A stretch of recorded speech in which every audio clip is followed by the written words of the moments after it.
Here is how I am coding with AI agents right now. I am using agent skills way more than MCP. Not because MCP is useless, but because I don't want my agent's context bloated before the task even starts. I use Cursor for most of my coding work, and if you have added multiple MCP servers, you probably know this problem. It may already load tool names, schemas, descriptions, all details, and instructions from all the MCP servers you added. Maybe you added 5 MCP servers, but for this task, you only need one.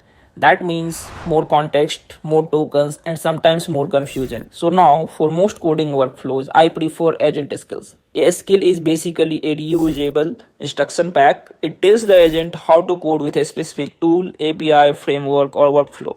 For example, if I am building a voice agent, I can load skills for the voice platform, scraping API, and project structure. The agent gets setup steps, docs context, examples, and implementation rules without keeping every external tool server active all the time. And this is the direction that makes sense. Cursor talks about dynamic context discovery. Load fewer details upfront and let the agent pull only what it needs. Anthropic describes a skill as modular packages of instructions, scripts, and resources that agents use when relevant. Cloudflare also solved the same problem at API scale.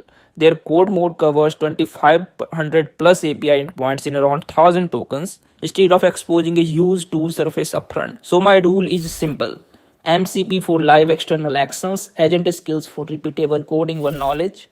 If MCP works for your setup, keep using it. But for day-to-day coding, I would rather teach the agent how I build than load every tool into its brain before the task starts. So, are you still connecting MCP servers for everything, or are you moving more of your workflow into agent skills? Let me know in the comments.